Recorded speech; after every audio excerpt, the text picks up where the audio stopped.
Yeah. First of all, aren't I a lucky guy? Isn't she lovely and amazing?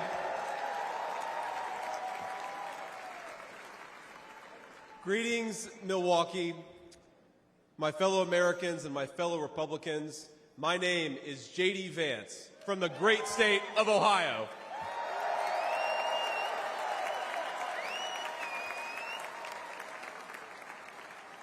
Tonight,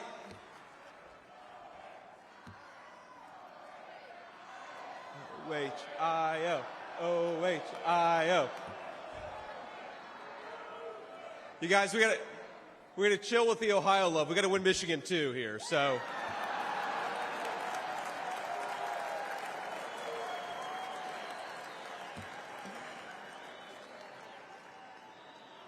My friends, tonight is a night of hope. A celebration of what America once was, and with God's grace, what it will soon be again.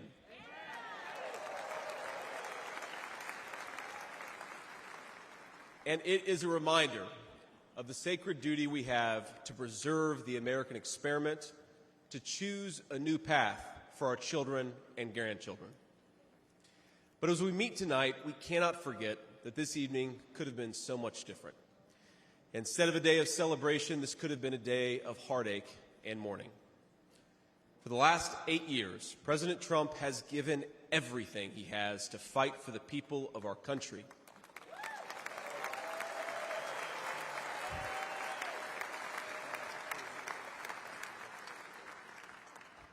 He didn't need politics, but the country needed him. Did it? Now, prior to running for president, he was one of the most successful businessmen in the world. He had everything anyone could ever want in a life. And yet, instead of choosing the easy path, he chose to endure abuse, slander, and persecution. And he did it because he loves this country.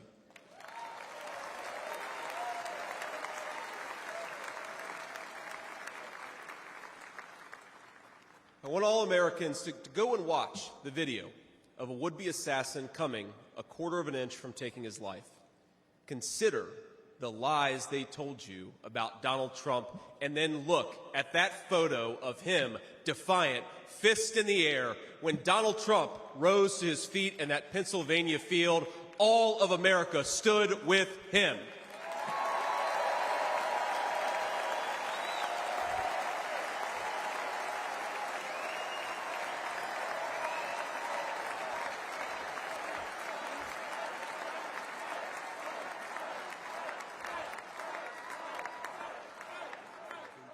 And what did he call us to do for our country?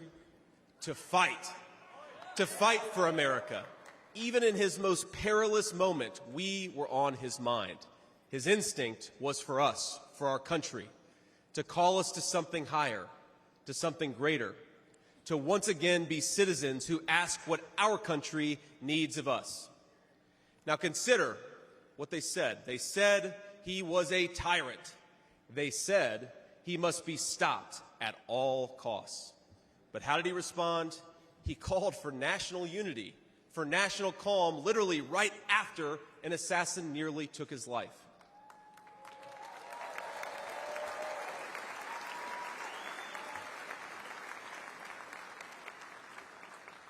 He remembered the victims of the terrible attack, especially the brave Corey Compertori, who gave his life to protect his family. God bless him. And then President Trump flew to Milwaukee and got back to work.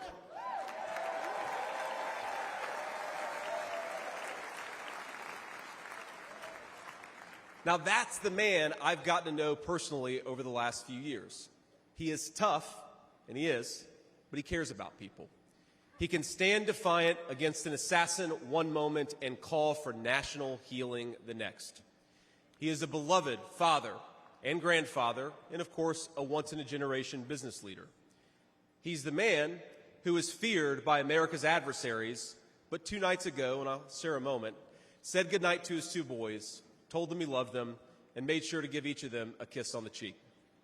And I will say, Don and Eric squirmed the same way my 4-year-old does when his daddy tries to give him a kiss on the cheek. Sorry, guys. He is all those things, but tonight we celebrate he is our once and future President of the United States of America.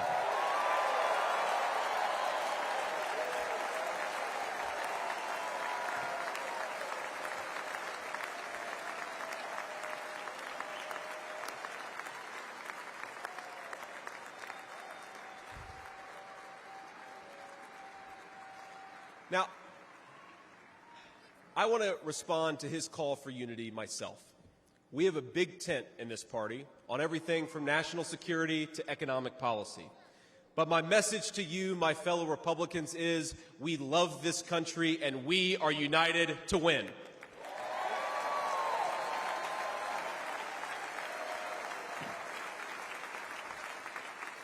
Right. Now, I think our disagreements actually make us stronger. That's what I've learned in my time in the United States Senate, where sometimes I persuade my colleagues and sometimes they persuade me.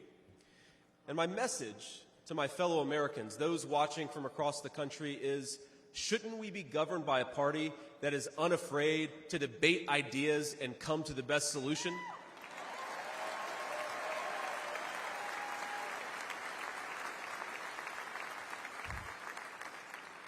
That's the Republican Party of the next 4 years, united in our love for this country and committed to free speech and the open exchange of ideas.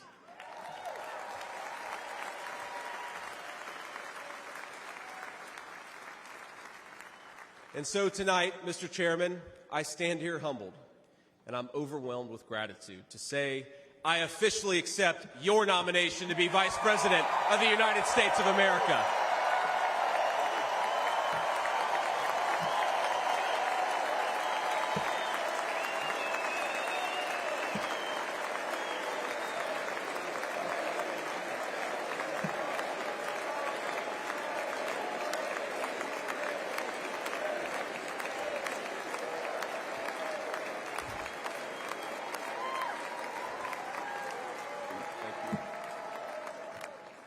Now, never in my wildest imagination could I have believed that I'd be standing here tonight. I grew up in Middletown, Ohio. A small town where people spoke their minds, built with their hands, and loved their God, their family, their community, and their country with their whole hearts. But it was also a place that had been cast aside and forgotten by America's ruling class in Washington. When I was in the 4th grade, a career politician by the name of Joe Biden supported NAFTA, a bad trade deal that sent countless good jobs to Mexico. When I was a sophomore in high school, that same career politician named Joe Biden gave China a sweetheart trade deal that destroyed even more good American middle-class manufacturing jobs. When I was a senior in high school, that same Joe Biden supported the disastrous invasion of Iraq, and at each step of the way, in small towns like mine in Ohio or next door in Pennsylvania or Michigan, in states all across our country, jobs were sent overseas and our children were sent to war. And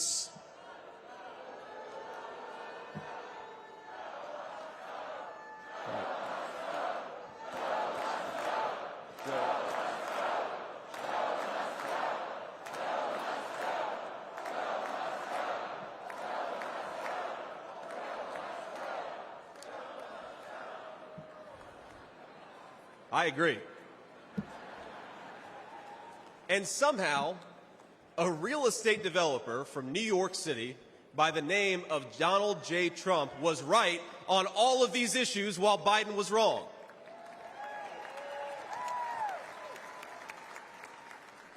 President Trump knew even then that we needed leaders who would put America first.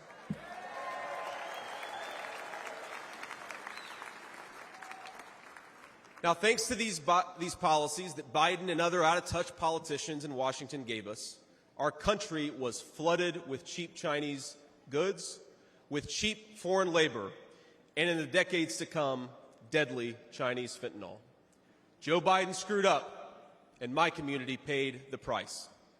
Now, I was lucky. Despite the closing factories and the growing addiction in towns like mine, in my life, I had a guardian angel by my side. She was an old woman who could barely walk, but she was tough as nails. I called her Mamaw, the name we hillbillies gave to our grandmothers.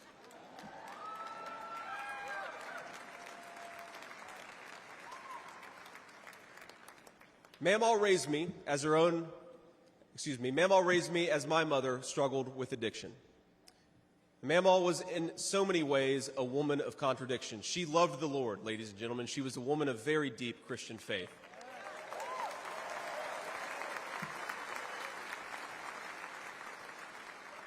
But she also loved the F word. I'm not kidding. She could make a sailor blush. Now, she once told me, when she found out that I was spending too much time with a local kid who was known for dealing drugs, that if I ever hung out with that kid again, she would run him over with her car.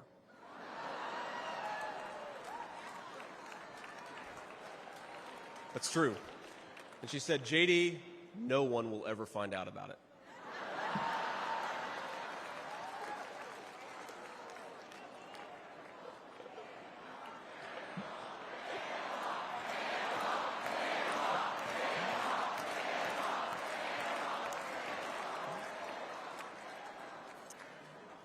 Now, thanks to that Mamaw, things worked out for me. After 9/11, I did what thousands of other young men my age did in that time of soaring patriotism and love of country.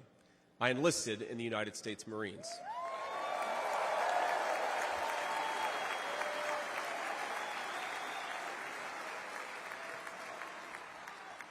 Semper Fi to my fellow Marines.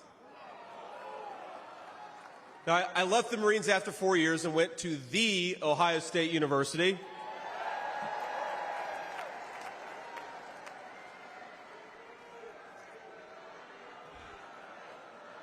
I'm sorry, Michigan. I had to get that in there.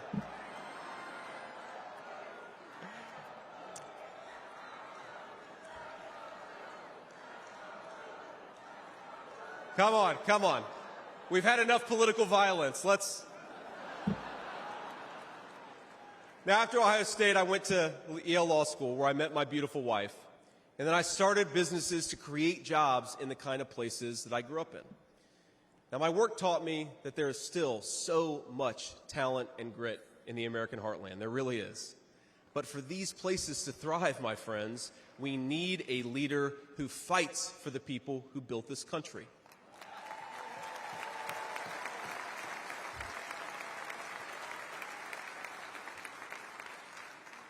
We need a leader who's not in the pocket of big business, but answers to the working man, union and non-union alike.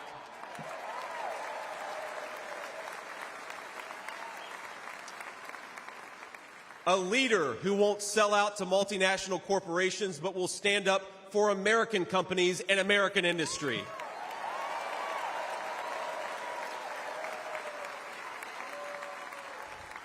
A leader who rejects Joe Biden and Kamala Harris's Green New scam and fights to bring back our great American factories.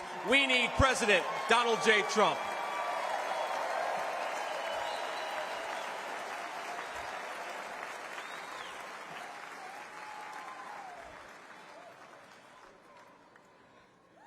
Some people tell me I've lived the American dream, and of course they're right, and I'm so grateful for it.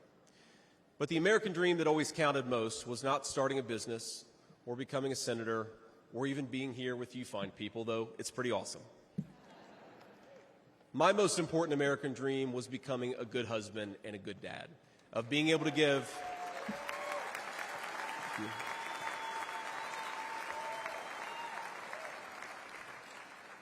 I wanted to give my kids the things that I didn't have when I was growing up, and that's the accomplishment that I'm proudest of. That tonight, I'm joined by my beautiful wife, Usha, an incredible lawyer and a better mom, and our three beautiful kids, Ewan, who's 7, Vivek, who's 4, and Mirabelle, who's 2. Now, they're back at the hotel, and kids, if you're watching, Daddy loves you very much, but get your butts in bed. It's 10 o'clock. But my friends, things did not work out well for a lot of kids I grew up with. Every now and then, I will get a call from a relative back home who asks, "Did you know so-and-so?" And I'll remember a face from years ago, and then I'll hear, "They died of an overdose." As always, America's ruling class wrote the checks. Communities like mine paid the price. For decades, that divide between the few with their power and comfort in Washington and the rest of us only widened.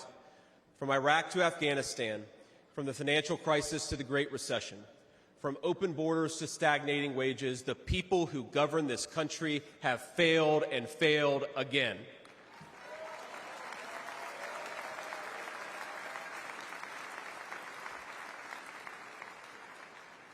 That is, of course, until a guy named Donald J. Trump came along.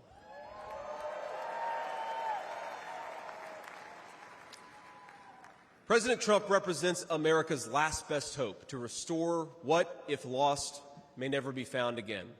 A country where a working-class boy born far from the halls of power can stand on this stage as the next Vice President of the United States of America.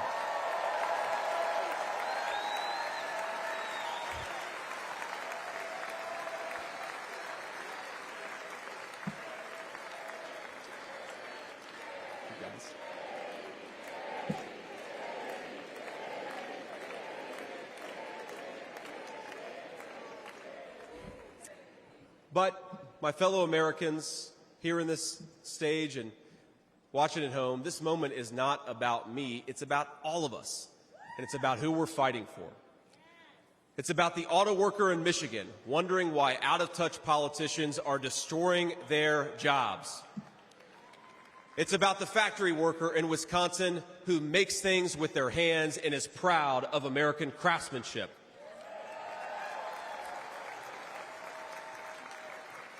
It's about the energy worker in Pennsylvania and Ohio who doesn't understand why Joe Biden is willing to buy energy from tin-pot dictators across the world when he could buy it from his own citizens right here in our own country.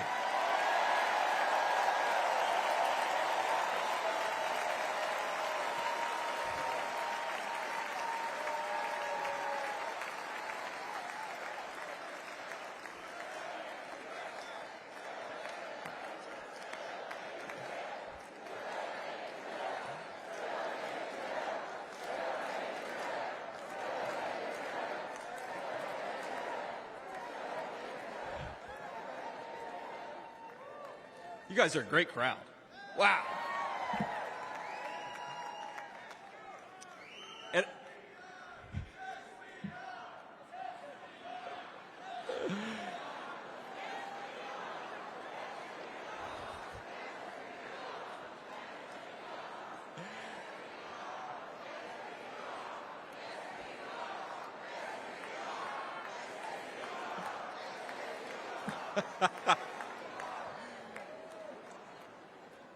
And it's about, our movement is about single moms like mine who struggled with money and addiction but never gave up.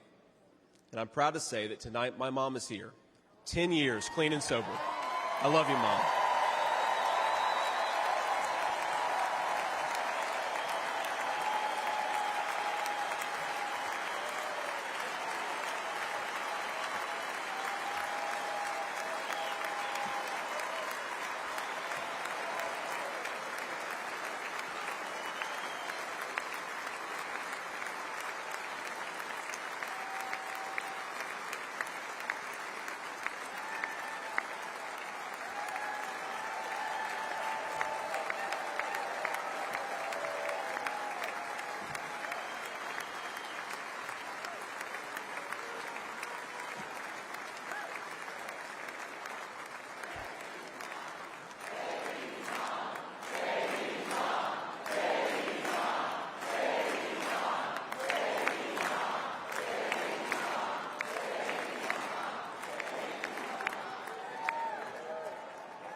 And you know, Mom, I was thinking, it'll be 10 years officially in January of 2025. And if President Trump's okay with it, let's have the celebration in the White House.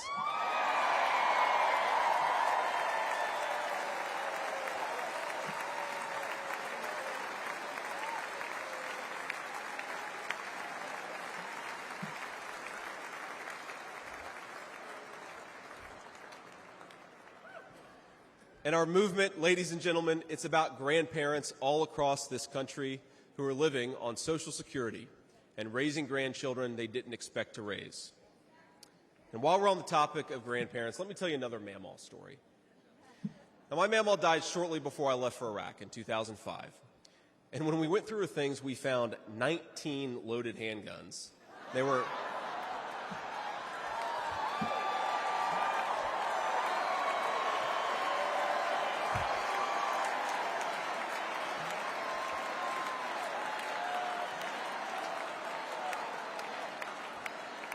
Now, the thing is, they were stashed all over her house, under her bed, in her closet, in the silverware drawer. And we wondered what was going on, and it occurred to us that towards the end of her life, Mamaw couldn't get around so well. And so this frail old woman made sure that no matter where she was within arm's length of whatever she needed to protect her family. That's who we fight for. That's American spirit.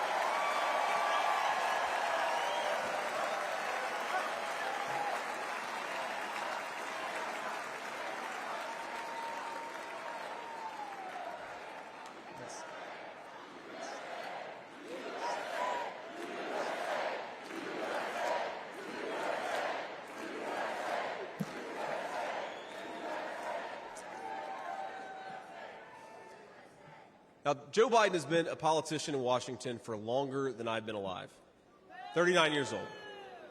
Kamala Harris is not much further behind. For half a century, he's been the champion of every major policy initiative to make America weaker and poorer. And in 4 short years, Donald Trump reversed decades of betrayals inflicted by Joe Biden and the rest of the corrupt Washington insiders.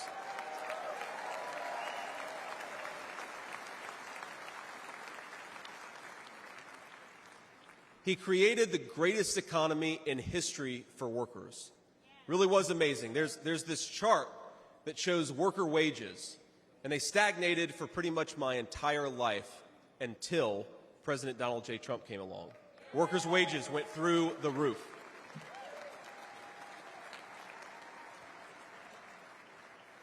And just imagine what he's going to do when we give him 4 more years.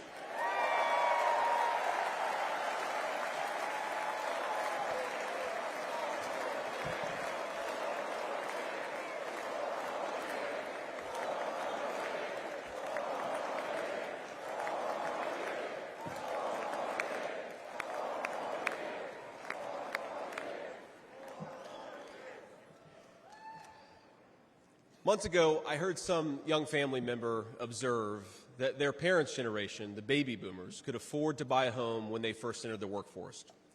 But I don't know, this person observed, if I'll ever be able to afford a home. The absurd cost of housing is the result of so many failures, and it reveals so much about what's broken in Washington.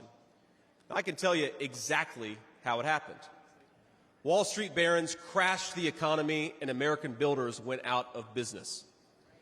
As tradesmen scrambled for jobs, houses stopped being built. The lack of good jobs, of course, led to stagnant wages. And then the Democrats flooded this country with millions of illegal aliens. So citizens had to compete with people who shouldn't even be here for precious housing. Joe Biden's inflation crisis, my friends, is really an affordability crisis. And many of the people that I grew up with can't afford to pay more for groceries, more for gas, more for rent, and that's exactly what Joe Biden's economy has given them.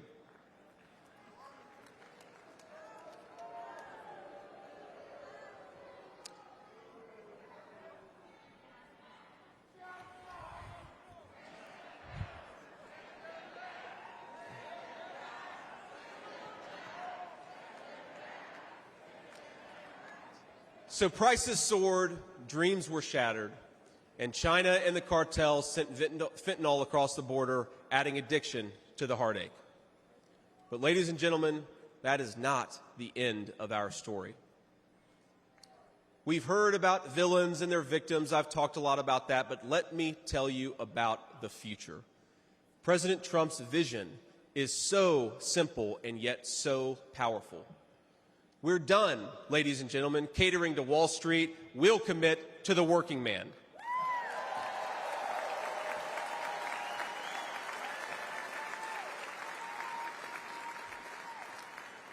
We're done importing foreign labor. We're going to fight for American citizens and their good jobs and their good wages.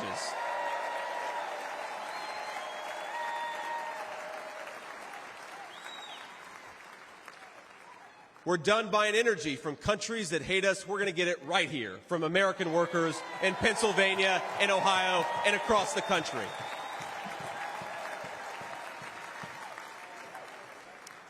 We're done sacrificing supply chains to unlimited global trade, and we're going to stamp more and more products with that beautiful label, Made in the USA.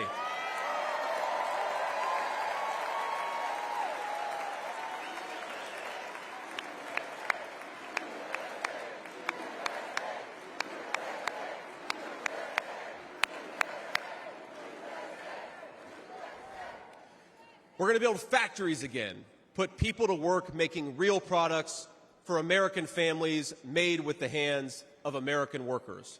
Together, we will protect the wages of American workers and stop the Chinese Communist Party from building their middle class on the backs of American citizens.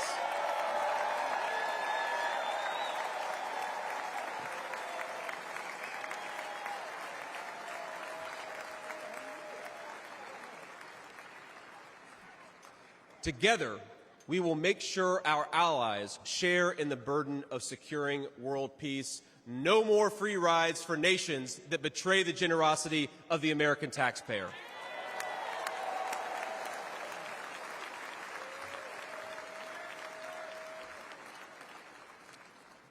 Together, we will send our kids to war only when we must.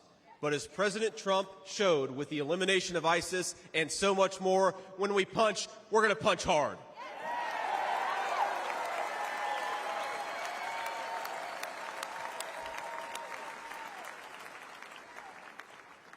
Together, we will put the citizens of America first, whatever the color of their skin. We will, in short, make America great again.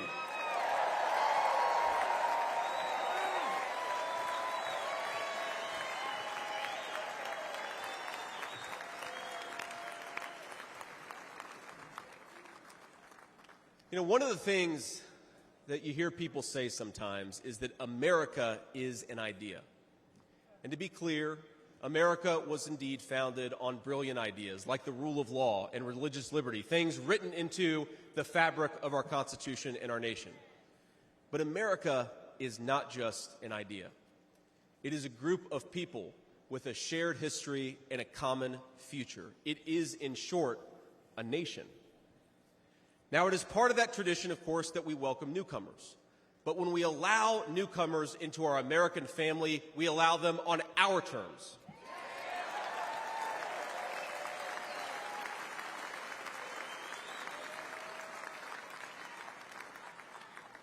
That's the way we preserve the continuity of this project from 250 years past to hopefully 250 years in the future.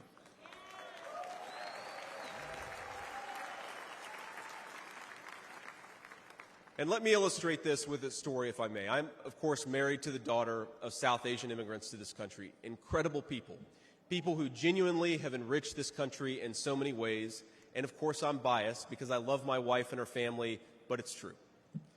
Now, when I proposed to my wife, we were in law school, and I said, honey, I come with $120,000 worth of law school debt and a cemetery plot on a mountainside in eastern Kentucky.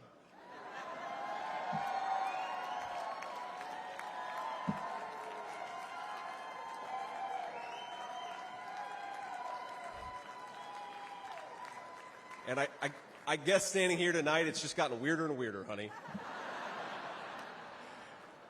But that's what she was getting. Now, that cemetery plot in eastern Kentucky is near my family's ancestral home. And like a lot of people, we came from the mountains of Appalachia into the factories of Ohio, Pennsylvania, Michigan, and Wisconsin.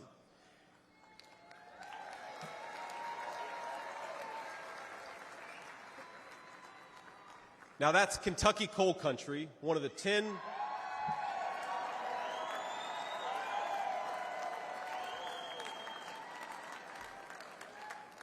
Now, it's one of the 10 poorest counties in the entire United States of America. They are very hardworking people, and they're very good people. They're the kind of people who would give you the shirt off their back even if they can't afford enough to eat. And our media calls them privileged and looks down on them. But they love this country not only because it's a good idea, but because in their bones they know that this is their home, and it will be their children's home, and they would die fighting to protect it.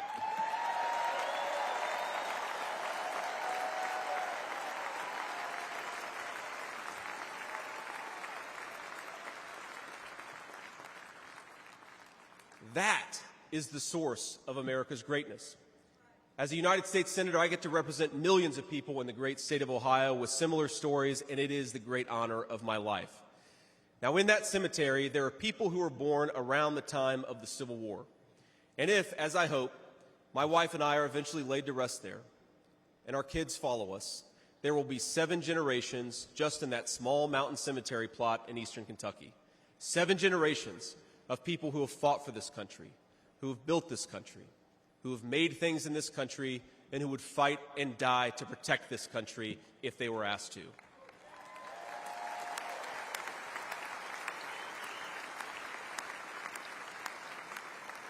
Now that's not just an idea, my friends. That's not just a set of principles. Even though the ideas and the principles are great, that is a homeland. That is our homeland.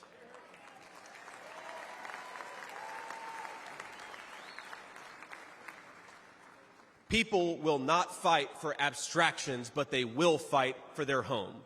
And if this movement of ours is going to succeed, and if this country is going to thrive, our leaders have to remember that America is a nation and its citizens deserve leaders who put its interests first.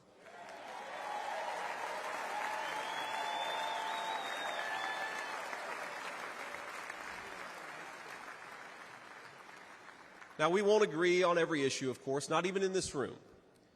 We may disagree from time to time about how best to reinvigorate American industry and renew American family. That's fine. In fact, it's more than fine. It's good. But never forget that the reason why this united Republican Party exists, why we do this, why we care about those great ideas and that great history, is that we want this nation to thrive for centuries to come.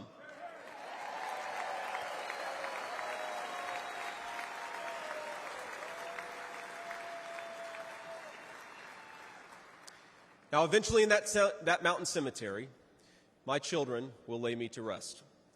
And when they do, I would like them to know that thanks to the work of this Republican Party, the United States of America is as strong and as proud and as great as ever.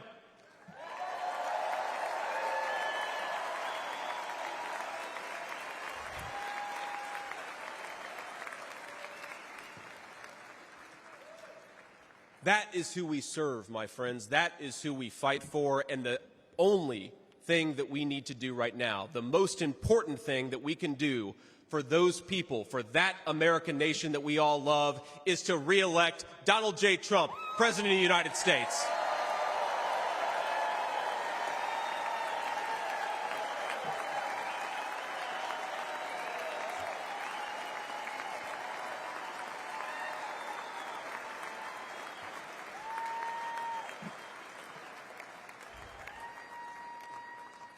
Mr. President, I will never take for granted the trust you have put in me.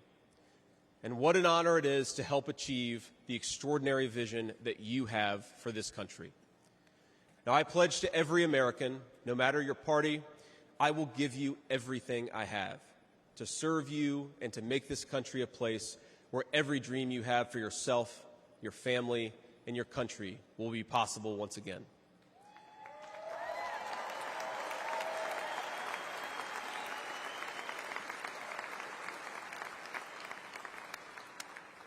And I promise you one more thing. To the people of Middletown, Ohio, and all the forgotten communities in Michigan, Wisconsin, Pennsylvania, and Ohio, and every corner of our nation, I promise you this. I will be a vice president who never forgets where he came from.